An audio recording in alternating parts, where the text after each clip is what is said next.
بسم اللہ الرحمن الرحیم۔ باب ما جاء فی بول ما یؤکل لحمہ عن انس رضی اللہ تعالی عنہ ان ناسا من عرینۃ قدموا المدینہ فاجتووها فبعثهم رسول اللہ صلی اللہ علیہ وسلم فی ابل الصدقہ وقال اشربوا من البانها وابوالها فقتلوا راعی رسول اللہ صلی اللہ علیہ وسلم واستاقوا الابل وارتدوا عن الاسلام فأتي بهم النبي صلی اللہ علیہ وسلم فقطع ایدیہم وارجلہم من خلاف وسمر اعینہم والقاہم بالحرہ۔ قال انس فكنت ارى احدهم يكد الارض بفيه حتى ماتوا وربما قال حماد يقدم الارض بفيه حتى ماتوا۔ قال ابو عیسیٰ هذا حدیث حسن صحیح وقد روی من غیر وجہ عن انس وهو قول اکثر اہل العلم قالوا لا بأس ببول ما یوکل لحمه۔ عن انس بن مالک رضی اللہ تعالی عنہ قال انما سمل النبی صلی اللہ علیہ وسلم اعینہم لانہم سملوا اعین الرعاة۔ قال ابو عیسیٰ هذا حدیث غریب لا نعلم احدا ذکره غیر هذا الشیخ عن یزید بن زرع وهو معنى قوله والجروح قصاص۔ وقد روی عن محمد بن سیرین انه قال انما فعل النبی صلی اللہ علیہ وسلم هذا قبل ان تنزل الحدود۔ اس باب میں امام ترمذی رحمۃ اللہ علیہ بول ما یوکل لحمہ کا حکم بیان فرمانا چاہتے ہیں، یعنی جن کے گوشت کھائے جاتے ہیں وہ حلال جانور جو معقول اللحم ہیں ان کا بول، ان کے پیشاب کا کیا حکم ہے، اس سلسلے میں امام ترمذی رحمۃ اللہ علیہ نے یہ باب قائم فرمایا ہے۔ اس کے لیے جو حدیث امام ترمذی رحمۃ اللہ علیہ نے پیش کی ہے، دو حدیث، اور حضرت انس رضی اللہ تعالی عنہ سے وہ حدیث مروی ہے کہ ان ناسم من عرینۃ قدموا المدینہ، کہ قبیلہ عرینہ میں سے کچھ لوگ مدینہ آئے، فاجتووها، تو مدینہ کی آب و ہوا ان کے لیے سازگار نہیں ہوئی، ان کے پیٹ پھول گئے۔ فبعثهم رسول اللہ صلی اللہ علیہ وسلم فی ابل الصدقہ، تو رسول اللہ صلی اللہ علیہ وسلم نے ان کو صدقہ کے اونٹوں کے طرف بھیج دیا اور فرمایا وقال اشربوا من البانها وابوالها، اور فرمایا کہ تم اس کے دودھ اور اس کے پیشاب کو پیو۔ فقتلوا راعی رسول اللہ صلی اللہ علیہ وسلم، تو انہوں نے رسول اللہ صلی اللہ علیہ وسلم کے چرواہے کو قتل کر دیا۔ واستاقوا الابل، اور اونٹوں کو ہانک لے گئے۔ وارتدوا عن الاسلام، اور اسلام سے پھر گئے۔ فأتی بہم النبی صلی اللہ علیہ وسلم، پھر ان کو نبی صلی اللہ علیہ وسلم کے پاس لایا گیا۔ فقطع ایدیہم، تو آپ نے ان کے ہاتھوں کو کاٹ دیا، وارجلہم، اور ان کے پیروں کو مخالف سمت سے کاٹ دیا، وسمر اعینہم، اور ان کی آنکھوں کو پھوڑ دیا، والقاہم بالحرہ، اور حرہ نامی جگہ میں ان کو چھوڑ دیا، ڈال دیا۔ قال انس، حضرت انس فرماتے ہیں فکنت ارى احدهم يكد الارض بفيه، میں نے ان کو دیکھا کہ وہ اپنی زبان سے اپنے منہ سے زمین کو چمٹے ہوا تھا، یہاں تک کہ وہ لوگ مر گئے۔ وربما قال حماد، اور حماد نے کبھی کبھی یہ بھی کہا یقدم الارض، یکد الارض نہیں کہہ کے یقدم الارض بفیہ حتی ماتوا فرمایا ہے۔ دوسری روایت بھی حضرت انس بن مالک سے مروی ہے، انہوں نے فرمایا کہ انما سمل النبی صلی اللہ علیہ وسلم اعینہم، کہ نبی صلی اللہ علیہ وسلم نے ان کی آنکھوں کو جو ہے پھوڑ دیا ہے، لأنہم سملوا اعین الرعاة، اس لیے کہ انہوں نے بھی چرواہے کے، یعنی نبی صلی اللہ علیہ وسلم کے چرواہے کی آنکھوں کو بھی پھوڑ دیا تھا۔ یہ روایت دونوں ہیں۔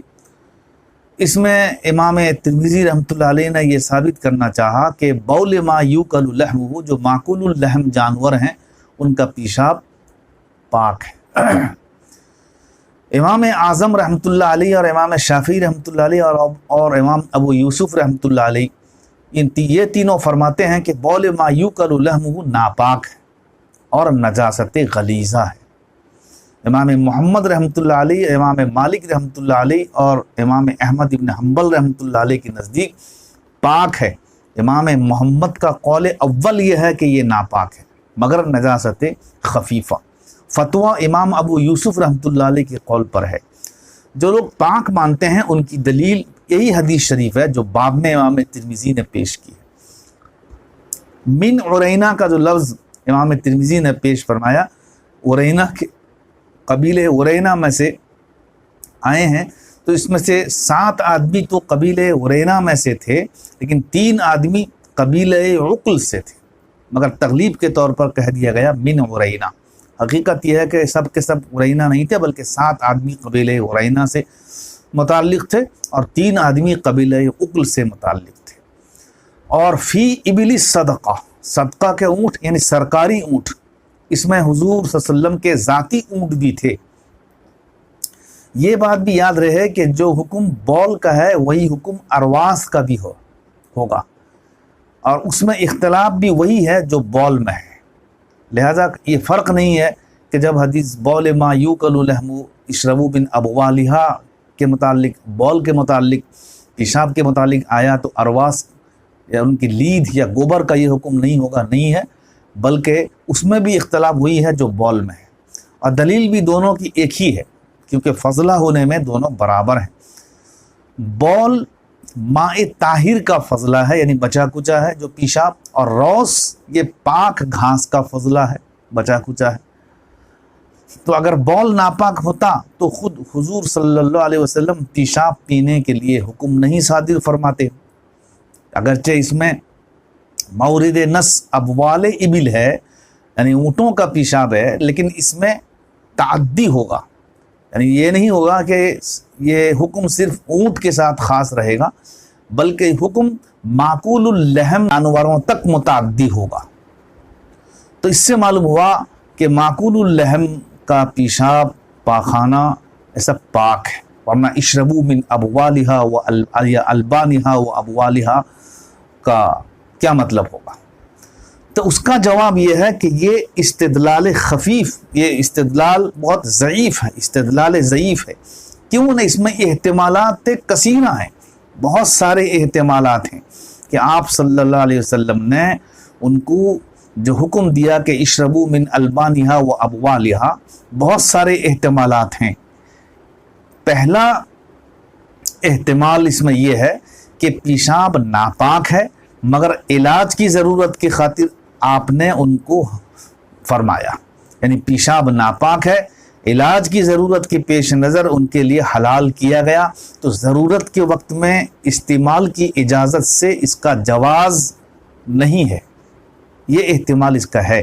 صرف یہ بات رہ جاتی ہے کہ ناپاک اور حرام چیزوں میں شفا اللہ تعالیٰ نے رکھی ہے یا نہیں، تو عقل کہتی ہے کہ ہے، لیکن نصوص ناطق ہیں کہ حرام اشیاء میں شفا نہیں ہے، مگر نصوص کا جواب یہی ہے کہ نصوص میں جو آیا ہے ان کا مطلب کچھ اور ہے، یہ مطلب نہیں ہے کہ ان سے شفا جائز نہیں، یہ الگ چیز ہے۔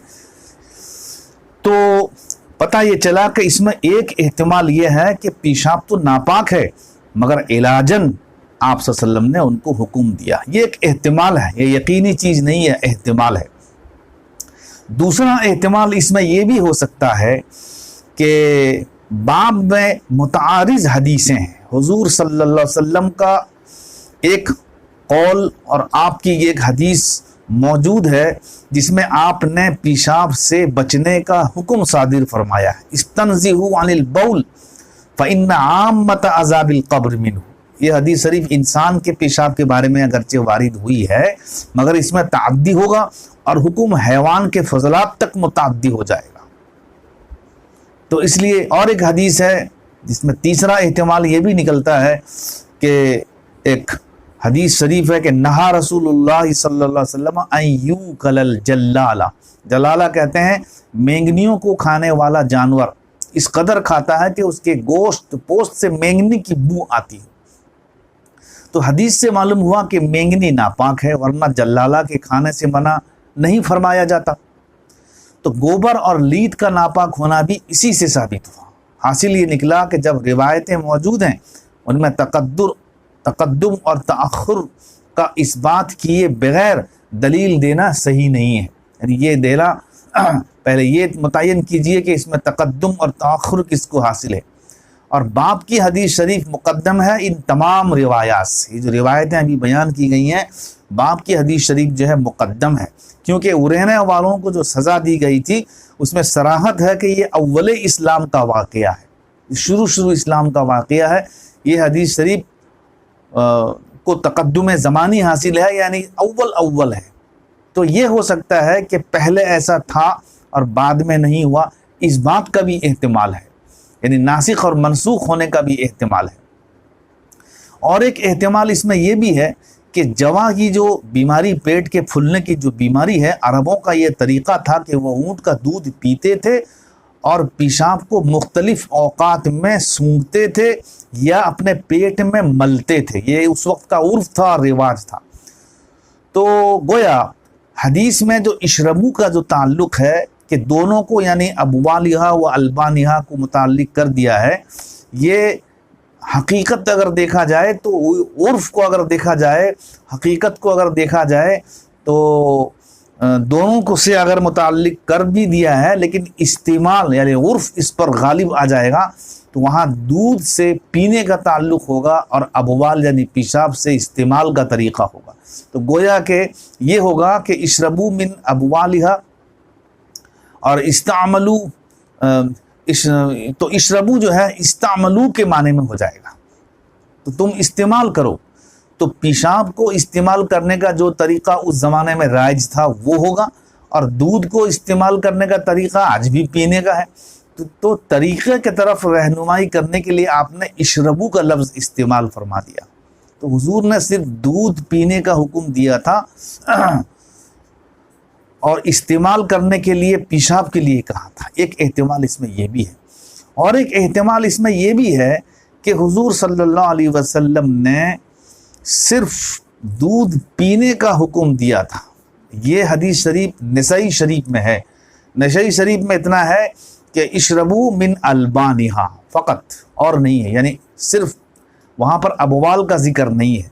تو حضور نے صرف دودھ پینے کا حکم دیا تھا، مگر انہوں نے پیشاب بھی پیا. جب واقعہ ایسا ہی ہوا تو راوی نے توسع اختیار کرتے ہوئے من ابوالہا کا بھی ذکر کر دیا. تو یہ احتمالات ہیں. تو ان احتمالات کے بنیاد پر کیسے کہا جا سکتا ہے کہ معقول اللحم جانور کا پیشاب اور لید پاک ہے؟ اذا جاء الاحتمال بطل الاستدلال. جب احتمال آ جاتے ہیں اور جبکہ یہاں احتمالات کثیرہ موجود ہیں تو اس سے استدلال درست نہیں ہے. تو یہ احتمالات ہیں جن کی وجہ سے امام مالک رحمۃ اللہ علیہ وغیرہ کا جو استدلال ہے یہ ہمارے لیے ناحیز نہیں ہے. اس لیے احتیاط اسی میں ہے جس کو امام صاحب نے اختیار فرمایا ہے. عرینہ والوں کو حضرت ابو ذر غفاری رضی اللہ تعالیٰ عنہ کے لڑکے کے قصاص کے طور پر قتل کیا گیا تھا. یہ سوال نہ کیا جائے کہ ایک آدمی کے قصاص کے طور پر 10 کو کیسے قصاص کے طور پر قتل کر دیا گیا. اس لیے کہ حضرت عمر فاروق کا یہ قول ہے لو اجتمع اہل صنعاء علی قتل رجل لقتلتهم اجمعین. یہ اعتراض نہیں کیا جائے گا کیونکہ انہوں نے یہ فرمایا تھا تو عمر فاروق کہ اگر اہل صنعاء بھی اس کے قتل میں جمع ہو جائیں گے تو میں سب کو قتل کر دوں گا. تو لہٰذا یہ سوال نہیں ہے. البتہ یہ سوال ہو سکتا ہے کہ ان کی آنکھیں کیوں پھوڑی گئیں. تو جواب یہ ہے کہ یہ اطراف کا قصاص ہے، اطراف کا قصاص ہے. حضرت انس رضی اللہ تعالیٰ عنہ نے فرمایا کہ انہوں نے حضرت ابو ذر کے لڑکے کے ساتھ ایسا ہی کیا تھا کہ آنکھ کان وغیرہ پہلے کاٹے تھے، پھوڑے تھے. اور قرآن شریف میں بھی اس کا ذکر ہے والجروح قصاص. تو احناف کے نزدیک اطراف کا قصاص نہیں لیا جائے گا، صرف قتل کیا جائے گا. امام شافعی رحمۃ اللہ کے نزدیک ایسا نہیں ہے بلکہ ان کو بعض مسائل میں استثناء کرنا پڑا. مثلا کسی نے پہلے عمل قوم لوط کیا پھر قتل کیا، یا کسی نے آگ میں جلایا. یہ حدیث احناف کے خلاف ہے کیونکہ احناف اس کے قائل نہیں ہیں. احناف اطراف قصاص کے قائل نہیں ہے بلکہ صرف اس کو قتل کر دیا جائے گا. مگر حضرت محمد ابن سیرین رحمۃ اللہ علیہ نے جواب دیا ہے کہ یہ حدیث حدود کے نزول سے قبل کی ہے، جیسا کہ امام ترمذی نے بھی اس کو بیان فرمایا ہے کہ جب حدود کی آیت نازل نہیں ہوئی تھی ان سے قبل کا یہ فعل ہے، جب آیت نازل ہو گئی کہ اب حکم جو ہے مسلح کا نہیں رہا ہے، تو نہا رسول اللہ صلی اللہ علیہ وسلم عن المسلح۔